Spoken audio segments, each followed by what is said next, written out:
Hello everyone, welcome to my channel. इस video में मैं आपके लिए ब्यूटी पार्लर कोर्स का पहला दिन, जिसमें कि मैं आपको थ्रेडिंग से जुड़ी हुई बातें बताऊंगी, वो लेके आई हूँ।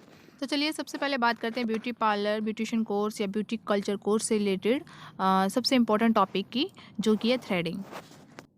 जो भी बिगनर्स हैं और जो ये कोर्स करना चाहते हैं, उनके लिए बहुत इंपॉर्टेंट बातें हैं जिनका ध्यान रखना चाहिए।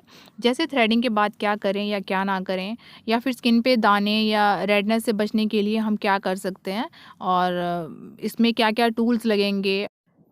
सबसे पहले बारी आती है टेल्कम और कॉटन की। देखिए टेल्कम यानी कि पाउडर हम कोई भी ले सकते हैं, जैसे पॉन्ड्स का पाउडर जो हम डेली बेस पे यूज़ करते हैं, या फिर जॉनसन्स बेबी पाउडर भी आप ले सकते हैं इसकी जगह। जहाँ भी हमें थ्रेडिंग करनी होगी, सबसे पहले हम इसे अप्लाई करेंगे। उसके बाद बारी आती है धागे की। थ्रेडिंग करने के लिए हम ये 40 नंबर का धागा यूज़ करते हैं, और ये ऑर्गेनिक धागा होता है, ऑर्गेनिक थ्रेड, जिससे कि अगर स्किन पे अगर कभी कट लग भी जाए तो इन्फेक्शन नहीं होता। फिर हमें चाहिए मॉइस्चराइज़र। मैंने यहाँ लैक्मे का पीच क्रीम लिया है, आप कोई भी मॉइस्चराइज़र या कोल्ड क्रीम ले सकते हैं। और एक छोटी सी सीज़र चाहिए हमें आईब्रोज कट करने के लिए। और ये एस्ट्रीजेंट, इसे मैंने स्प्रे बॉटल में भर के रखा हुआ है, क्योंकि मेरे पास 5 लीटर की बड़ी कैन नहीं है। तो इस तरीके से ये हमारे टूल्स हैं जो कि हमें चाहिए। अब देखिए हर एक टूल्स की अपनी जगह क्या ज़रूरत है और ये क्यों ज़रूरी है, मैं आपको इसकी डिटेल बताती हूँ। सबसे पहले देखिए ये टेलगम, जहाँ भी हमें थ्रेडिंग करना है सबसे पहले हमें टेलगम ज़रूर लगाना है। क्यों? क्योंकि देखिए थ्रेडिंग जहाँ भी हम करेंगे अपने स्किन के जिस भी हिस्से पे, वहाँ स्किन ड्राई होनी चाहिए। इससे 3 फ़ायदे होते हैं। एक तो दर्द कम होता है, दूसरा कट नहीं लगता, और तीसरा बाल जो है वो बहुत आसानी से निकल जाते हैं। इसलिए हमारा फर्स्ट स्टेप होना चाहिए, क्योंकि कई बार क्लाइंट मॉइस्चराइज़र वगैरह भी अप्लाई करके आता है, तो इसीलिए टेलकम ज़रूर लगाइए जिससे कि स्किन ड्राई हो जाए। अब ये 40 नंबर का ही थ्रेड क्यों? देखिए 40 नंबर का जो धागा होता है थोड़ा मोटा होता है, जैसे नॉर्मल जिसे हम कपड़े सिलते हैं ना, वो रील आपने देखी होगी, तो वो पतला होता है, और ये धागा थोड़ा मोटा होता है, जिससे कि स्किन पे कट लगने के चांसेस बहुत ही कम हो जाते हैं, ना के बराबर। और दूसरा ये ऑर्गेनिक होता है, तो अगर आप बिगनर्स हैं और अगर थोड़ा बहुत कट बाई चांस लग भी जाता है, तो आपको इन्फेक्शन नहीं होगा उससे।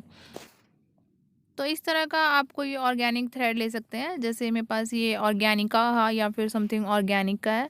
और एक जैसे ये बेला का धागा है मेरे पास। वैसे ज़्यादा मैं इसे ही यूज़ करती हूँ।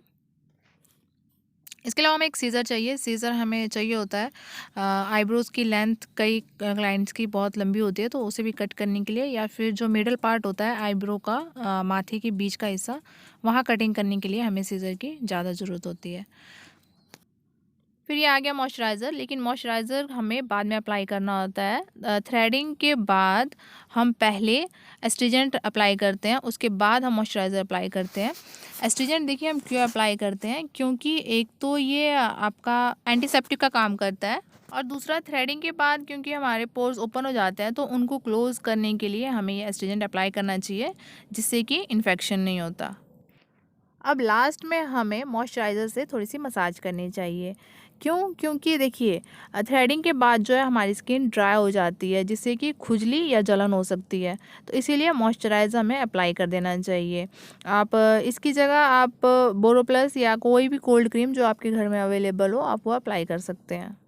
तो ये सब तो हो गई थ्रेडिंग टूल्स, लेकिन इनके अलावा जब आईब्रो थ्रेडिंग की हम बात करते हैं, तो आईब्रो थ्रेडिंग में आपको इस तरह का एक प्लकर और इस तरीके का एक स्पूली ब्रश भी ऐड करना चाहिए। और हाँ, अगर चाहें तो स्पूली ब्रश की जगह इस तरीके का आईब्रो कॉम्ब ब्रश भी रख सकते हैं। ये तीनों टूल्स आपको आईब्रो थ्रेडिंग में हेल्प करेंगे।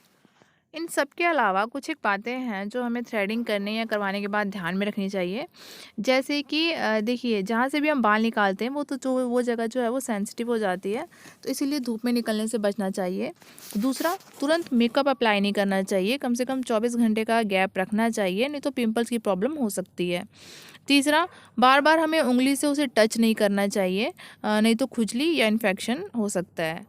इन सब बातों का ध्यान रख के वैसे तो आपकी स्किन पे कोई प्रॉब्लम नहीं होगी, लेकिन फिर भी अगर आपका क्लाइंट या फिर आपको लगे कि नहीं अभी भी मुझे जलन या फिर खुजली मच रही है, तो आप सबसे पहले चेहरे को ठंडे पानी से धोएं, या फिर आप आइस क्यूब से उससे मसाज कर सकते हैं। और दूसरा, आप रोज़ वाटर या अस्ट्रेंजेंट कुछ भी एज ए टोनर अप्लाई कर सकते हैं।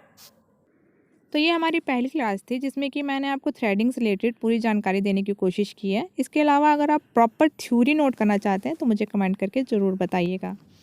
तो ये वीडियो आपको कैसी लगी ज़रूर बताइएगा, और ब्यूटी कल्चर कोर्स या ब्यूटी पार्लर कोर्स से रिलेटेड वीडियोस देखने के लिए मेरे चैनल को सब्सक्राइब ज़रूर कर लीजिएगा। बेल आइकन को भी हिट कर लीजिएगा जिससे कि आने वाली हर वीडियो की नोटिफिकेशन आपको मिलती रहे। Thank you and bye bye.